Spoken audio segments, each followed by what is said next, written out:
तो हेलो दोस्तों, चलते हैं हम आज के एक नए एपिसोड में एनसीईआरटी क्लास 10th के चैप्टर नंबर 1 में एंड व्हेन मतलब ऐसे चीज़ के बारे में हम देखेंगे जो कि डेली लाइफ में इम्पॉर्टेंट है। और वो क्या है?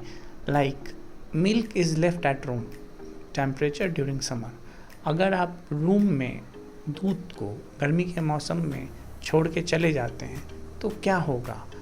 An iron tawa pan nail is left exposed at a humid atmosphere.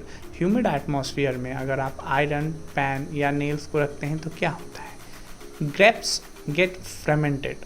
Grapes जब ferment होता है तो क्या होता है? Food is cooked और उसको आप रख के चले जाएंगे तो क्या होगा? Food get digested in our body. अगर फूड हमारे बॉडी में जाता है तो कैसे डाइजेस्ट करता है? How we respire. हम सांस लेते हैं, दिन भर हमारा सांस लेना चलना रहता है। अगर लाइफ में कोई सांस लेना बंद कर दे तो वो जिंदा नहीं रह सकता है। तो हम we always aspire. This all things are chemical reactions और ये सारे रिएक्शंस के बारे में हम डीप नॉलेज करेंगे इसके अंदर। In all of the above situation the nature and the identity of the initial substance that have somewhat changed. We have already learnt about physical and chemical changes of matter in our previous classes. 8-9 तक हम देखते थे कि matter क्या होता है, matter कैसे change करता है, सॉलिड कैसे लिक्विड में कन्वर्ट होता है, लिक्विड कैसे गैस में कन्वर्ट होता है, ये सारी चीज़ें हमने देखी हैं। तो whenever a chemical change occur we can say that chemical reaction has taken place.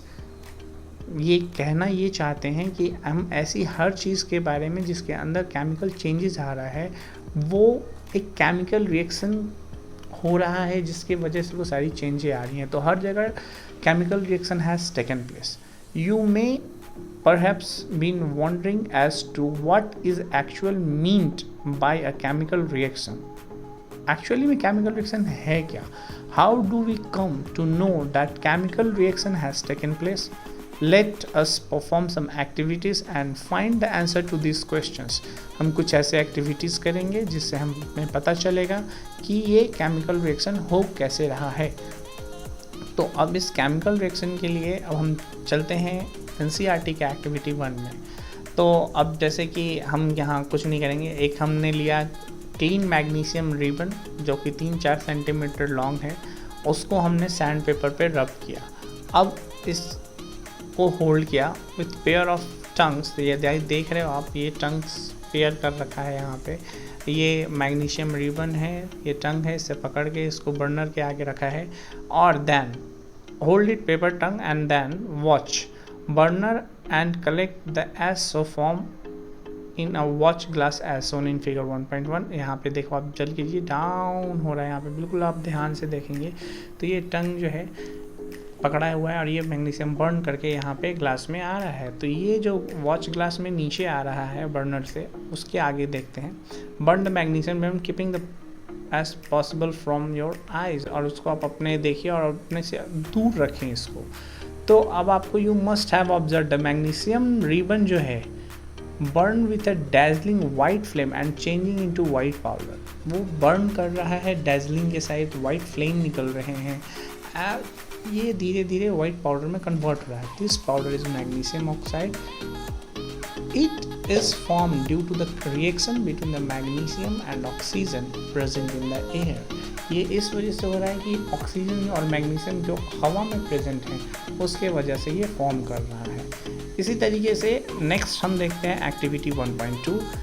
Take lead nitrate solution in a test tube. लिया हमने टेस्ट ट्यूब में lead nitrate, add potassium iodate solution. Then आप observe करें कि नीचे क्या हो रहा है। तो कॉर्क लगाया, एक फ्लास्क ट्यूब लिया हमने, इसमें कॉर्क लगाया, ऊपर ग्लास ट्यूब डाला, conical flask, dilute sulphuric acid किया और इसके अंदर जिंक ग्रैन्यूल। तो आप देख रहे हैं ऊपर हाइड्रोजन गैस निकल रहा है फिगर्स में। अब इसमें हम अगर बात करते हैं तो यही एक्टिविटी 3 है, तो हमने लिया। तो ये भी एक रिएक्शन है, handle with the acid with the care. हम लोग एसिड को डायरेक्टली यूज़ करते हैं। डाइल्यूटेड सल्फ्यूरिक एसिड कंसनट्रेटेड जल्दी हम यूज़ करना नहीं चाहते, क्योंकि कंसनट्रेटेड एसिड अगर हम यूज़ करेंगे तो उससे बर्न होने के चांसेस होते हैं। And then from the above 3 activities we can say that any of the following observation helps to determine whether the chemical reaction has taken place. उससे क्या क्या चेंजिंग आ सकते हैं। तो चेंज हो सकता है उनका change in state, change in colour, evolution of a gases, change in temperature. As we observe the changes around us, we can see that there is a large variety of chemical reaction taking place around us. We will study about the various type of chemical reaction and their symbolic representation in this chapter. तो ऐसे ही interesting video के लिए हमारे इस chapter को complete करने के लिए कृपया करके हमारे चैनल को लाइक और सब्सक्राइब करें।